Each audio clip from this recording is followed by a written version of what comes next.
Hello everyone, welcome to our YouTube channel learn with Amit आशीष।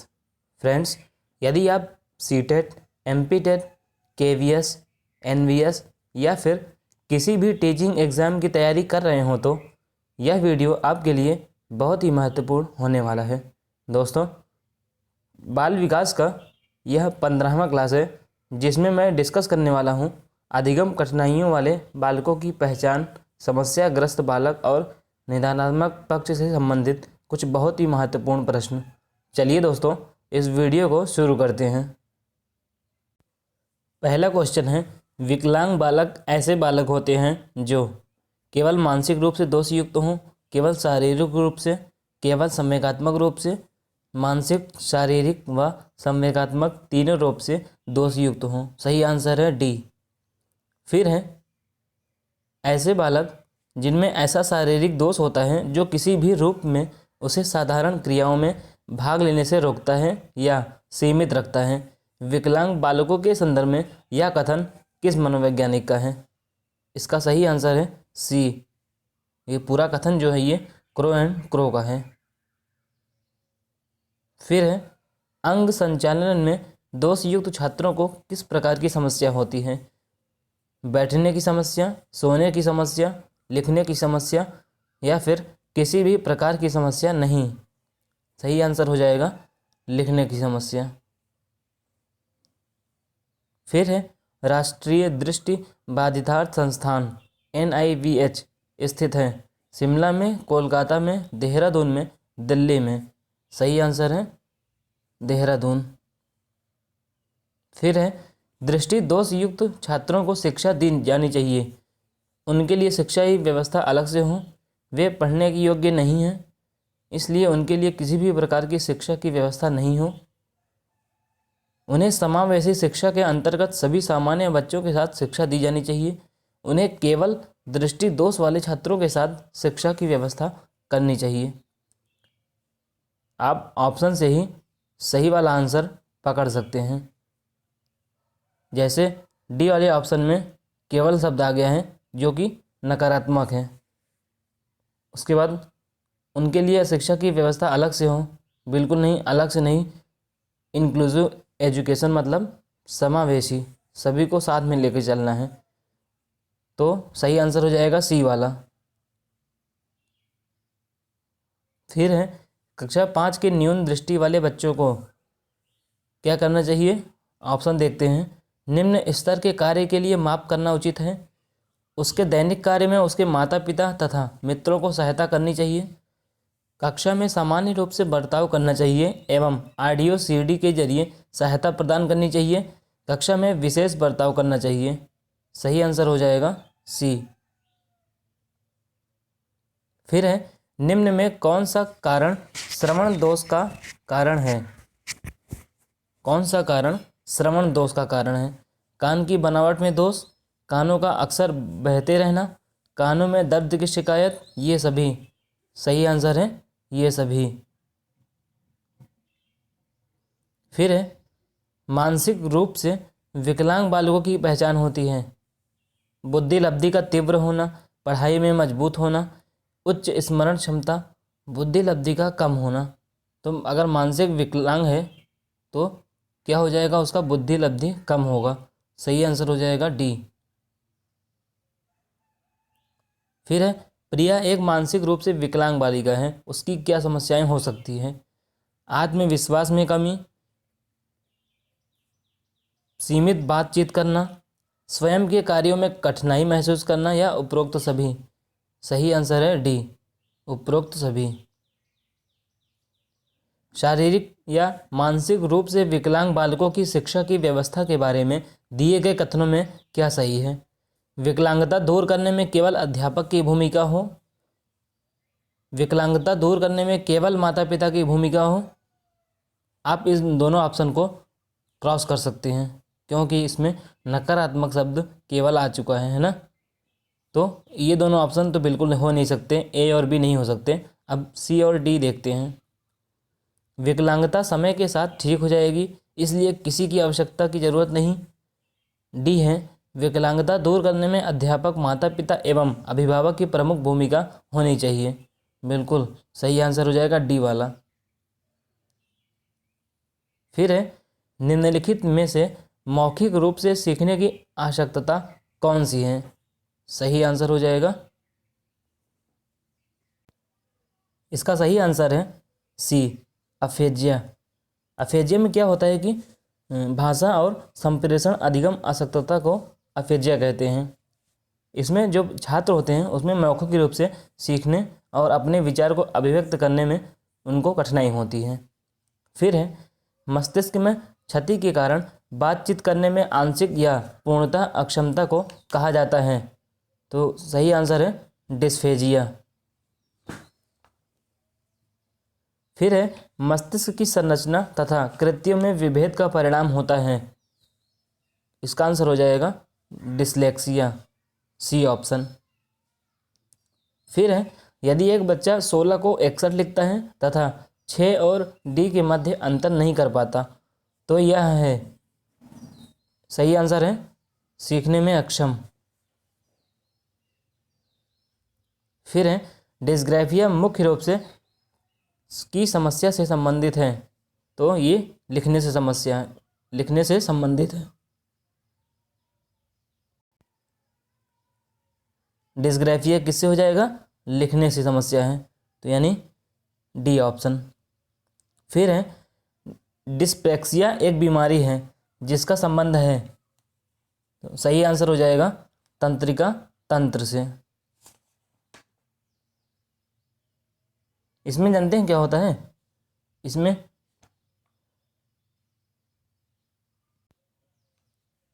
ये जो dyspraxia है इसमें ये होता है कि जो मानव होता है उसमें जो सूक्ष्म गति कौशल होते हैं उसमें वो निपुण नहीं हो पाता है। अगला क्वेश्चन है मस्तिष्क के सेरेब्रम में क्षति होने के कारण कौन सी बीमारी होती है? इसमें हृदय से संबंधित बीमारी होती है। 17 ऑप्शन है। क्या है? सेरेब्रम में क्षति होने के कारण कौन सी बीमारी होती है? तो ये अप्रेक्सिया। फिर है गणित को समझने की आवश्यकता है। डिस्मोर्फिया, डिसकैल्कुलिया, डिस्ग्राफिया या फिर डिसलेक्सिया। सही आंसर है डिसकैल्कुलिया। अगला है डिस्थीमिया है गंभीर तनाव की अवस्था, पठन विकार, शब्द जम्बलिंग विकार या फिर लेखन विकार। सही आंसर है गंभीर तनाव की अवस्था। अगला है निम्न में किसका संबंध भ्रम से है? डिस्मोर्फिया, डिस्थीमिया, एप्रेक्सिया या फिर डिसकैल्कुलिया। सही आंसर हो जाएगा ए वाला, यानी डिस्मोर्फिया। फिर ब्रेल लिपि तकनीक का उपयोग निम्न में किसके लिए होता है? संपूर्ण रूप से अंध बालकों के लिए, अर्ध अंध बालकों के लिए, सामान्य बालकों के लिए या फिर इनमें से कोई नहीं। सही आंसर हो जाएगा ए वाला, संपूर्ण रूप से अंध बालकों के लिए। आपकी कक्षा का एक छात्र मोहन बोलते समय हकलाता है। आप उसकी शिक्षा के प्रबंध हेतु क्या आवश्यक कदम उठाएंगे? उसमें अध्ययन की गलत आदतों पर नियंत्रण कराएंगे, प्रधानाचार्य से उसकी शिकायत करेंगे, उसको कक्षा से बाहर जाकर पढ़ने को कहेंगे या फिर विशेष शब्दों के उच्चारण को उससे एक बार में ही पढ़ने को कहेंगे। इसका सही आंसर हो जाएगा ए वाला। फिर है विशेष रूप से प्राथमिक स्तर पर विद्यार्थियों की सीखने संबंधी समस्याओं को संबोधित करने का सबसे बेहतर तरीका है अक्षमता के अनुरूप विभिन्न शिक्षण पद्धतियों का प्रयोग करना, महंगी और चमकदार सहायक सामग्री का प्रयोग करना, सरल और रोचक सहायक सामग्री का प्रयोग करना, कहानी कथन पद्धति का प्रयोग करना। सही आंसर हो जाएगा ए वाला। फिर है डिसलेक्सिया किससे संबंधित है? तो ये सब जानते हैं पठन विकार से। अगला क्वेश्चन है 5वीं कक्षा के दृष्टिबाधित विद्यार्थी को निचले स्तर के कार्य करने की छूट मिलनी चाहिए, उनके माता पिता और मित्रों द्वारा उसे दैनिक कार्यों को करने में सहायता की जानी चाहिए। उनके साथ कक्षा में सामान्य रूप से व्यवहार किया जाना चाहिए और श्रव्य सीढ़ी के माध्यम से सहायता उपलब्ध कराई जानी चाहिए, या फिर उनके साथ कक्षा में विशेष व्यवहार किया जाना चाहिए। सही आंसर हो जाएगा सी वाला। फिर है शारीरिक रूप से अक्षम बच्चों को सामान्यतः, यानी जो शारीरिक रूप से अक्षम होते हैं उन्हें क्या कहते हैं? सही आंसर हो जाएगा डिस्थीमिया। फिर है एक बच्चा जो डैश से ग्रस्त है, यदि सा और वाज न्यूक्लियर व अनक्लियर में अंतर नहीं कर सकता है, तो उसको कौन सी बीमारी है, यानी कौन सी कमी है उसके अंदर? डिसलेक्सिया है ना, क्योंकि वो पढ़ नहीं पा रहा है, ये पठन विकार है। ठीक, पठन विकार।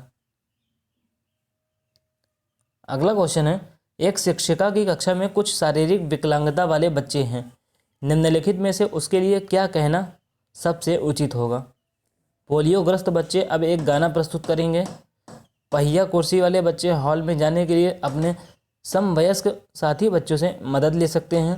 शारीरिक रूप से असुविधाग्रस्त बच्चे कक्षा में ही कोई वैकल्पिक गतिविधि कर सकते हैं। मोहन, खेल के मैदान में जाने के लिए आप अपनी बैसाखियों का प्रयोग क्यों नहीं करते? सबसे बेस्ट ऑप्शन है सी वाला। फिर है गतिक कौशलों में अधिगम निर्योग्यता कहलाती है। इसका सही आंसर हो जाएगा डिस्प्रेक्सिया।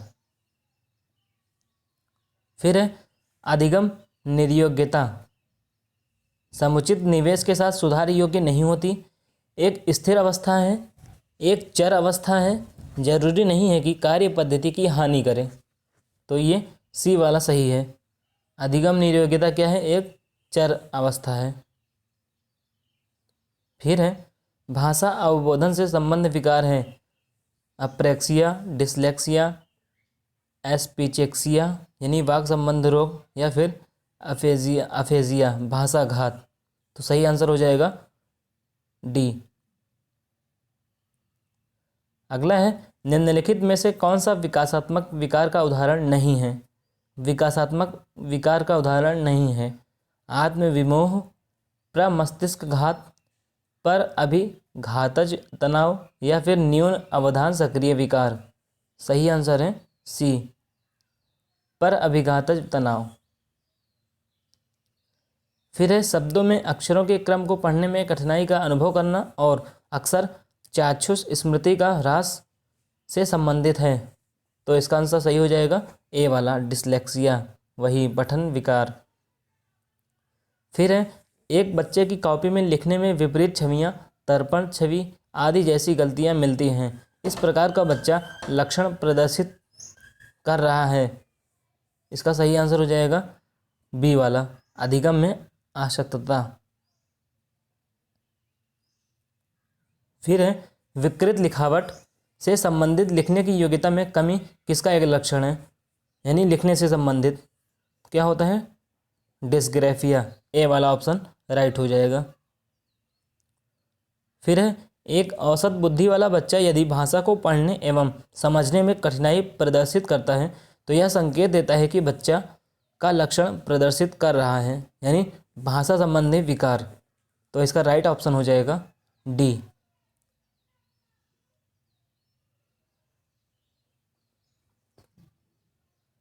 फिर है एक बच्चा जो आंशिक रूप से देख सकता है, बिना किसी विशेष प्रावधान के उसे नियमित विद्यालय में डालना चाहिए। उसे शिक्षा नहीं देनी चाहिए क्योंकि वह उसके किसी काम नहीं आएगी। बिल्कुल ये गलत। उसे अलग संस्थान में डालने की आवश्यकता है, ये भी नहीं है। विशेष प्रावधान करते हुए उसे नियमित विद्यालय में रखना चाहिए। सही आंसर है डी। अगला है निम्नलिखित में से कौन सा व्यवहार बच्चे को अधिगम निर्योग्यता की पहचान करता है? मनोभाव का जल्दी जल्दी बदलना यानी मूड स्विंग्स, अपमानजनक व्यवहार, बी को डी, वाज को 121 को 12 लिखना, कम अवधान विस्तार और उच्च शारीरिक गतिविधि। तो इसका राइट ऑप्शन हो जाएगा ए वाला। फिर है सुनने में असमर्थ बच्चा केवल अकादमिक शिक्षा से लाभ नहीं उठा पाएगा, उसे उसके स्थान पर व्यावसायिक शिक्षा दी जानी चाहिए। नियमित विद्यालय में बहुत अच्छा कर सकता है यदि उसे उपयुक्त सुविधा और साधन उपलब्ध कराए जाएं। नियमित विद्यालय में अपने सहपाठियों के समान कभी प्रदर्शन नहीं कर सकेगा।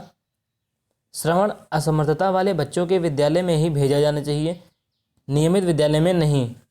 तो इसका सही आंसर हो जाएगा डी वाला।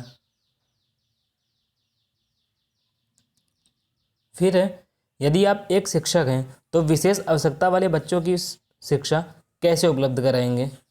अन्य सामान्य बच्चों के साथ, विशेष विद्यालय में, विशेष विद्यालयों में विशेष बच्चों के लिए विकसित पद्धतियों द्वारा, विशेष विद्यालयों में विशेष शिक्षाओं द्वारा। सही आंसर है ए, अन्य सामान्य बच्चों के साथ, यानी जो और सभी बच्चे हैं उनके साथ उन्हें शिक्षा देंगे। फिर है, किसी बालक की मानसिक प्रक्रियाओं एवं व्यवहारों के अध्ययन के लिए बाल मनोवैज्ञानिक विधि है साक्षात्कार विधि, व्यक्तिगत अध्ययन विधि, निरीक्षण अथवा बहिर्दर्शन विधि, या फिर ये सभी। सही आंसर है डी। फिर है, किसी बालक के व्यवहार को उत्पन्न करने वाला कारक है मानसिक तथा शारीरिक आवश्यकताओं की पूर्ति, चिंतन के साथ सार्थक रूप से समायोजन करना, बालक के प्रभावी मूल्य, बालक के प्रति की गई सामाजिक आवश्यकताओं की पूर्ति। सही आंसर हो जाएगा बी वाला, चिंतन के साथ सार्थक रूप से समायोजन करना। अगला है, एक शारीरिक विकलांग बालक के लिए विद्यालय में निम्नलिखित में से क्या आवश्यक रूप से होना चाहिए? बालक के लिए कक्ष में प्रवेश की उचित सुविधा का प्रबंध, बालक के लिए भोजन का प्रबंध, बालक के लिए निःशुल्क शिक्षा का प्रबंध, बालक के लिए आवास का प्रबंध। सही आंसर है ए।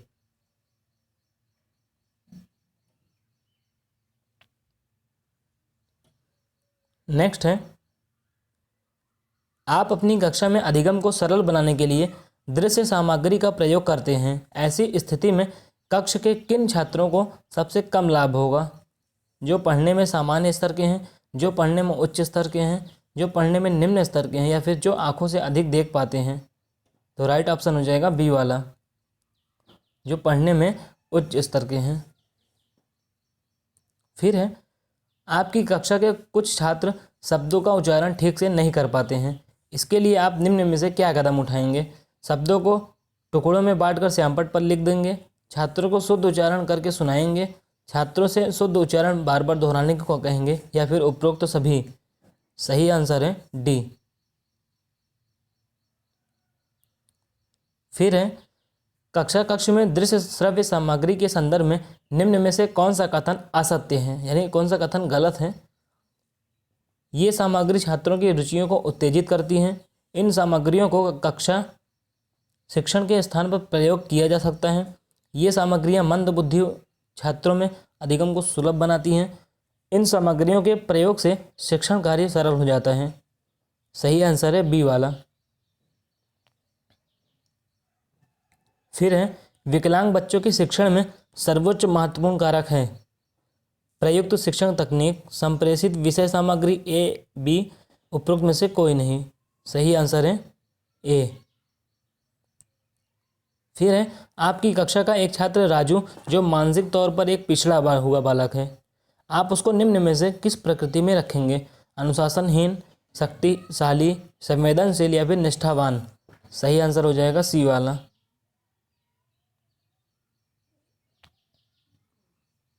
आपकी कक्षा में कुछ बच्चे शारीरिक रूप से निःशक्त, कुछ बच्चे मानसिक रूप से निःशक्त तथा बाकी बच्चे सामान्य हैं। आपके अनुसार उन्हें कक्ष में बैठाने की निम्न में से कौन सी व्यवस्था सर्वाधिक उपयुक्त होगी? बच्चों को कक्षा में कहीं भी बैठने की सुविधा प्रदान की जाए, शारीरिक रूप से निःशक्त बच्चों को सबसे आगे बैठाया जाए, मानसिक रूप से निःशक्त बच्चों को सबसे आगे बैठाया जाए। ये दोनों ऑप्शन सेम है, नहीं सॉरी, एक में शारीरिक रूप से और दूसरे में मानसिक रूप से। और डी वाला क्या है? सामान्य बच्चों की सबसे आगे बैठाया जाए। सही आंसर हो जाएगा ए वाला, बच्चों को कक्षा में कहीं भी बैठने की सुविधा प्रदान की जाए। नेक्स्ट है, एक शिक्षक होने के नाते बच्चों को गृह कार्य देने के संबंध में निम्न में से आपका विचार क्या है? अधिक मेधावी बच्चों को गृह कार्य देने की आवश्यकता नहीं है, मंदबुद्धि बालकों को अधिक गृह कार्य देना चाहिए। ये दोनों ऑप्शन गलत हैं। शारीरिक रूप से विकलांग बच्चों को गृह कार्य देने की आवश्यकता नहीं है, ये भी गलत है। गृह कार्य बच्चों की क्षमता और उनकी योग्यता के अनुसार ही दिया जाना चाहिए। बिल्कुल डी वाला सही हो जाएगा। फिर है, आपकी कक्षा का एक बच्चा बोलते समय हकलाता है। कक्षा में आप उससे खड़ा होकर पाठ को पढ़ने के लिए कहते हैं, तो आप उस बालक का सहयोग कैसे करेंगे? बालक के हकलाने से पूर्व ही उचित शब्दों का उच्चारण करेंगे। कक्षा में विशिष्ट परिस्थितियों का निर्माण करेंगे जिससे कि उस बालक में स्वयोग्यता का विकास हो सके। अन्य बच्चों से उसे पढ़ने में मदद करने को कहेंगे। उसके हकलाने पर अन्य बच्चों को हंसने देंगे। तो सही आंसर हो जाएगा बी वाला। नेक्स्ट है, मानसिक रूप से पिछड़े बालक की समस्या नहीं है। असफलता का भय न होना, धीमी गति से सीखना, आत्मविश्वास में कमी, सीमित संप्रेषण। सही आंसर है असफलता का भय न होना। आपकी कक्षा का एक बालक मानसिक रूप से पिछड़ा हुआ है। आप उसकी मानसिक समझ का विकास करने के लिए निम्न में से क्या उपाय अपनाएंगे? उसे अधिक गृह कार्य देना शुरू करेंगे, उसे कम गृह कार्य देना शुरू करेंगे, उसके ऊपर ध्यान देना छोड़ देंगे, उपरोक्त सभी। सही आंसर है बी वाला।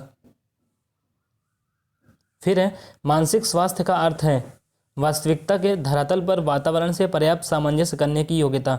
निम्न में से किसका कथन है? तो ये लैडेल का कथन है।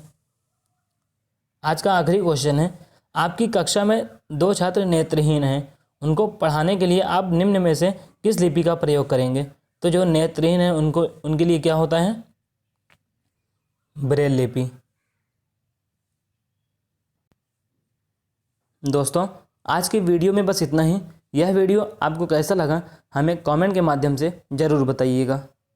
फ्रेंड्स, यदि आपने हमारे चैनल को अभी तक सब्सक्राइब नहीं किया है तो इसे अभी सब्सक्राइब करें और साथ ही बेल आइकन को प्रेस करना बिल्कुल ना भूलें। धन्यवाद।